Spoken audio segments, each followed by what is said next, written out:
Ассалаумағалейкум достар, қалайсыздар? Бұл Нұрмашылов. Біздің бүгінгі шығарылым осы аптаның соңында болатын UFC 308 турниріне арналмақ.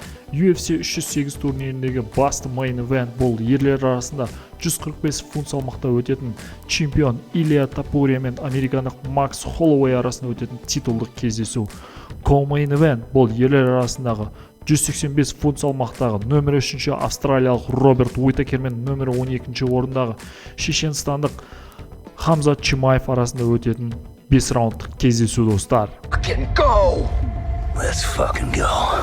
Достар, бұл шығарылым барысында біз бас аяғы 10 кездесуге тоқталатын боламыз. Өзіміз білетіндей, жалпы Абу-Дабиде өтетін UFC 308 турнирінде ТМД елдерінен көптеген жауынгерлер қатысады. Сонымен достар, біздің ең алғашқы тоқталатын кездесу осы UFC 308 турнирінің шымылдығын ашатын ерлер арасындағы 77 кг салмақта өтетін кездесу. Татарстан елінің өкілі Ринат Фахриддинов пен осы UFC-да дебютін жасайтын бразилиялық Карлос Лейл арасында өтетін кездесу. Өзіміз білетіндей, бразилиялық Карлос Лейлдің орнына Өзбекстанның өкілі Нұрсұлтан Рузибоев шығу керек болатын. Бірақ та Нұрсұлтан Рузибоевтың жарақат алуына байланысты Карлос Лейл UFC 308 турниріндегі кездесуін небәрі 3 апта қалғанда қабылдап отыр достар. Бұл кездесуге тоқталатын болсақ, сарапшылардың барлығы бұл кездесуде Ринат Фахриддиновты фаворит ретінде көріп отыр. Мен де бұл кездесуде сарапшылардың пікіріне қосыла отырып, Ринат Фахриддиновты фаворит ретінде көріп отырмын. Одан кейінгі біздің тоқталатын кездесу бұл ерлер арасында 135 фунт салмақта өтетін, яғни 61 кг салмаққа дейінгі өтетін кездесу. Біз білетіндей, Ауғанстан елінде туылып өскен Фарид Башарат пен оның қарсыласы Виктор Уго арасында өтетін керемет кездесу. Жалпы бұл кездесуде Фарид Башарат сарапшылардың пікірі бойынша ең үлкен фавориттердің бірі болып табылады. Мен де бұл кездесуде сарапшылардың пікіріне қосыла отырып, Фарид Башаратты фаворит ретінде көріп отырмын.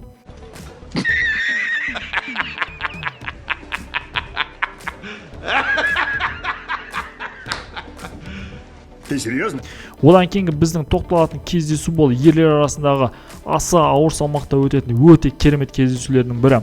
Яғни 265 фунт салмаққа дейінгі кездесуде Нигерия елінің өкілі Кеннеди Нзечукву мен оның қарсыласы американың дәл қазіргі сәтте Испанияның атынан шығатын Крис Барнетт арасында өтетін өте керемет шоу кездесу болмақ. Бұл кездесуде сарапшылардың көбісі дерлік Кеннеди Нзечуквуды фаворит ретінде көріп отыр. Бірақ та менің ойымша бұл кездесуде Крис Барнетт жалпы сарапшылардың ойын теріске шығарып, өте үлкен тосынсый дайындауы керек.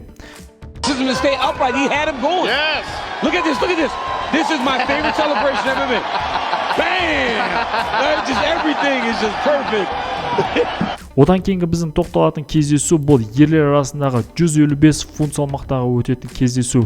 Көрші қырғыз ағайындардың өкілі Мықтыбек Оралбай мен оның қарсыласы польшалық Матеуш Рыбецкий арасында өтетін 155 фунт салмақтағы өте керемет кездесу достар.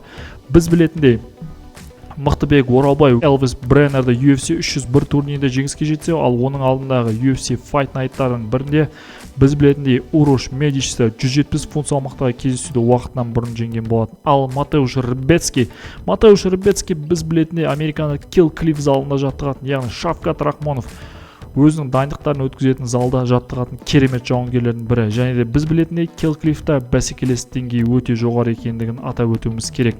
Және де бұл кездесуде сарапшылардың көбісі дерлік Мықтыбек Оралбайды анық фаворит ретінде көріп отыр. Менің ойымша да Мықтыбек Оралбай бұл кездесуде фаворит болуы тиіс. Және де менің ойымша Мықтыбек Оралбай сабмишн болмаса төрешілердің шешімімен жеңіске жетуі тиіс. Ladies and gentlemen, the neck crank submission comes officially 4 minutes 12 seconds of round number 2 for your winner, Miktebek Orbay. Бұдан кейінгі біздің тоқталатын кездесу осы прелимдардағы ең мықты кездесулердің бірі, өте тартысқа толы кездесу болады деп күтілуде. Яғни ерлер арасындағы 170 фунт салмақта өнер көрсететін, дәл қазіргі сәтте рейтингте нөмір 10 орында тұрған кезінде UFC 285 турнирінде отандасымыз Шавкат Рахмонов пен өте қан жосаға толы керемет кездесу өткізген Джефф Нил мен оның қарсыласы бұрынғы 155 фунт салмақта чемпион болған бразилиялық Рафаэль дос Аньос арасында өтетін өте керемет кездесу. Біз білетіндей, Джефф Нилдің жалпы тік тұрып соғысу стилі, сонымен қатар бокс стилі өте керемет дамыған. Рафаэль дос Аньостың да тік тұрып соғысу стилі одан кем түспейді, бірақ та бұл жауынгердің сонымен қатар күрес стилі мен грэпплинг және де джиу-джитсу стильдері өте жоғары екендігінде атап өтуіміз керек. Сарапшылардың ойы бойынша бұл кездесуде Джефф Нил өте үлкен фаворит болып отыр. Менің ойымша да бұл кездесуде Джефф Нил техникалық нокаут болмаса нокаутпен жеңуі тиіс деп ойлаймын.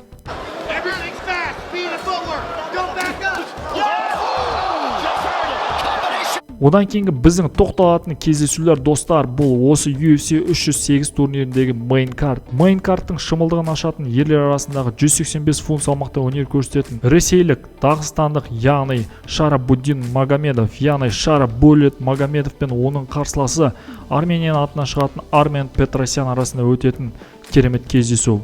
Бұл кездесуде сарапшылардың көбісі дерлік Шара Магомедовты фаворит ретінде көріп отыр. Бірақ та Армен Петросянның да тік тұрып соғысу стилі өте жоғары екендігіне атап өтуіміз керек. Бірақ та менің ойымша бұл кездесу төрешілердің шешіміне баратын секілді, және де бұл төрешілердің шешімі бойынша Шара Булет жеңіске жетуі тиіс.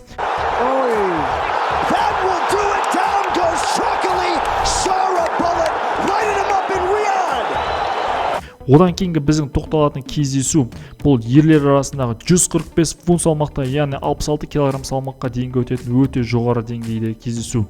Нөмір 12-ші орында тұрған ағылшын жауынгері Лерон Мерфи мен оның қарсыласы Дэн Иге нөмір 14-ші орында тұрған жауынгер. Біз білетіндей, Дэн Иге бұл кез келген уақытта, қай жерде болсын, мүлдем қарсылас таңдамайтын өте керемет жауынгерлердің бірі. Дэн Иге біз білетіндей, осы жылы маусым айының соңында өткен UFC 303 турнирінде Диего Лопеспен ұрысты 165 фунт салмақта небәрі 3 сағат қалған уақытта қабылдап өте керемет co-main event өткізген болатын. Және де біз білетіндей сол кездесудің 3-ші раунды осы Дэн Игенің еншісіне жазылған болатын. Бұл кездесуде сарапшылардың көбісі Лерон Мерфиді үлкен фаворит ретінде көріп отыр. Бірақ та мен бұл кездесуде Дэн Иге өзінің керемет бокс стилін Лерон Мерфиге қарсы керемет қолдана біледі деп есептеймін. Және де менің ойымша бұл кездесу техникалық нокаут болмаса төрешілердің шешімімен Дэн Игенің пайдасына шешілуі керек деп ойлаймын. Get Ige to explode in down the line. That's why you're not seeing him commit super hard. That's the line. Dan Ige sends another message. Одан кейінгі біздің тоқталатын кездесу бұл әрине ерлер арасында 205 фунт салмақтағы өтетін керемет кездесу достар. Яғни 93 кг салмаққа дейінгі өтетін кездесу. Ресейлік дағыстандық Магомед Анкалаев пен оның қарсыласы Сербия елінің өкілі Александр Ракич арасында өтетін керемет кездесу. Яғни топ 5-ке кіретін екі жауынгер арасында өтетін кездесу. Біз білетіндей, Магомед Анкалаев өзінің соңғы кездесуінде осы жылдың қаңтар айында Джонни Уокерді нокаутпен жеңген болатын. Ал Александр Ракич өзінің соңғы кездесуінде UFC 300 турнирінде Ири Прохаскаға техникалық нокаутпен жеңілген білеміз. Магомед Анкалаев дәл қазіргі сәтте нөмірі 1-ші орында тұрған болса рейтингте, ал Александр Ракич нөмірі 5-ші орында тұрған жауынгер. Сарапшылардың көбісі дерлік Магомед Анкалаевты анық фаворит ретінде көріп отыр. Біз білетіндей, Магомед Анкалаев жалпы ағылшын тілінен айтатын болсақ uncrowned champion, яғни басында тәжі жоқ чемпион деп барлығы атап жүр. Менің ойымша, егер де Магомед Анкалаев осы жолы Ракичті жеңетін болса, Алекс Перейраның кезекті қарсыласы сөзсіз болуы тиіс достар.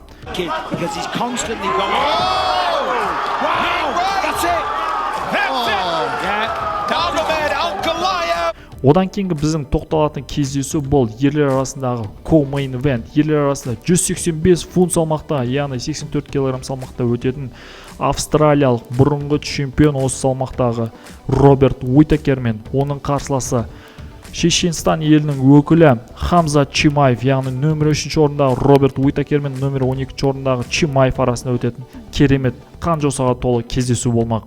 Бұл кездесуде әрине сарапшылардың көбісі дерлік Хамза Чимаевты анық фаворит ретінде көріп отыр.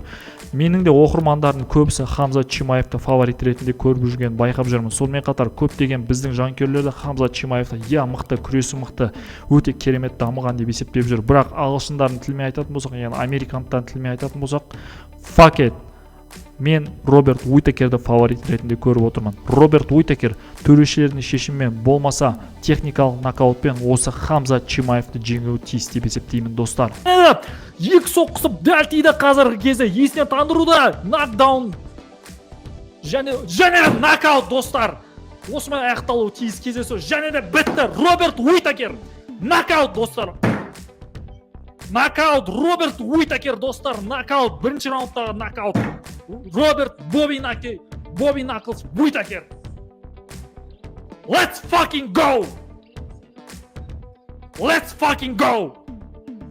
Сіздердің пікірлеріңізді естігім келіп отыр осы кездесу бойынша, міндетті түрде комментарийға жаза кетіңіздер. Біз білетіндей Роберт Уитакердің соңғы 3 кездесуіне тоқталатын болсақ, 2023 жылдың шілде айында Дрикус Дюплесиға нокаутпен жеңілгеннен кейін, одан кейінгі кездесуінде бұл UFC 298 турнирінде Пауло Костаны төрешілердің шешімімен жеңген болатын. Одан кейін осы жылдың маусым айындағы Сауд Арабиясында өткен UFC Fight Night'та бұл Хамза Чимаевтан ғана жеңілген Икрам Алискеровті нокаутпен жеңген есімізде. Ал Хамза Чимаев, жалпы Хамза Чимаев соңғы кездері әрдайым салмақ жасай алмайды. Болмаса денсаулығына байланысты көптеген файт карттардан шығып қалып жүр. Яғни көптеген кездесулері оның болмай қалып жүр. Біз білетіндей, осы Роберт Уитакермен кездесу осы жылдың маусым айында болу керек еді. Бірақ Хамза Чимаевтың денсаулығына байланысты бұл кездесу болған жоқ. Ал бұл жауынгердің соңғы кездесуінде біз білетіндей Камару Усманмен өткен кездесу өте жақын болған болатын. Менің ойымша бұл кездесу негізінде тең-бе-тең болу керек еді. Бірақ та төрешілердің бүйрегі менің ойымша Біріккен Араб Әмірлігінде өткендіктен де Хамза Чимаевтың қолын көтерген болатын. Яғни екі төреші Хамза Чимаевқа жеңіспесе, бір төреші бұл кездесуді тең деп жариялаған болатын.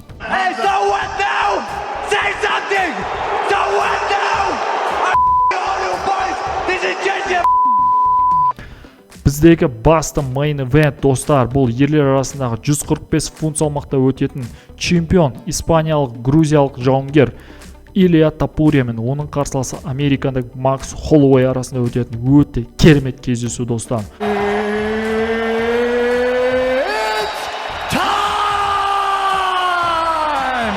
Бұл кездесуде әрине Илья Тапурия фаворит болып отыр. Бірақ та менің ойымша Макс Холлоуэй кемінде төрешілердің шешімімен болмаса техникалық нокаутпен жеңіске жетуі тиіс деп ойлаймын.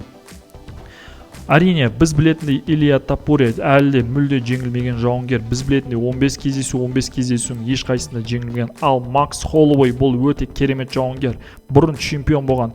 Сен тұр мен атайын деген джосы 66 кг салмақтағы жауынгерлердің барлығымен кездескен. Әрине, біз білетіндей Волкановскиймен 3 кездесуінде де жеңілген, бірақ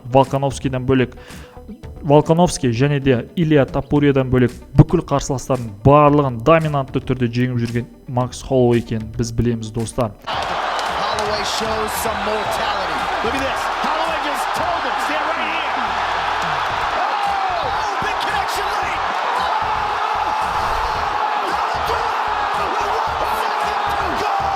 Илья Тапурияның соңғы кездесулеріне тоқталатын болсақ, біз білетіндей Илья Тапурия бұл Брайс Митчеллы сабмишнмен жеңді. Одан кейінгі кездесуінде Джош Эмметті төрешілердің айқын басымдылығымен жеңді. Одан кейінгі кездесуінде біз білетіндей Александр Волкановскийді нокаутпен жеңіп осы титулдық белбеуді алған болатын. Ал Макс Холлоуэйдің соңғы кездесулеріне тоқталатын болсақ, бұл жауынгер 2023 жылдың наурыз айында UFC Канзас Ситиде өткен Fight Night'та Арнольд Алленді төрешілердің шешімімен жеңген болатын. Ал одан кейінгі кездесуінде 2023 жылдың тамыз айында, яғни кореялық зомбиді UFC Сингапурда өткен Fight Night'та нокаутпен жеңді. Одан кейінгі кездесуінде осы жылдың сәуір айындағы UFC 300 турнирінде біз білетіндей 25 минутқа созылған өте керемет кездесуде Джастин Гейджімен 155 фунт салмақтағы The Baddest Mother Ever, яғни BMF деп аталатын титулдық белдесуді біз білетіндей кездесу аяқталуына небәрі 1 секунд қалған кезде Джастин Гейджді керемет нокаутпен жеңгенін білеміз. Сондықтан да бұл кездесуде мен әрине Макс Холлоуэйді фаворит ретінде көріп отырмын.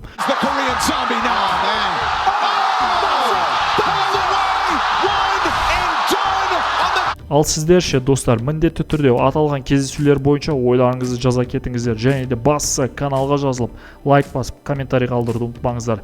UFC 308 турнирін жіберіп алмайық. Келесі көріскенше.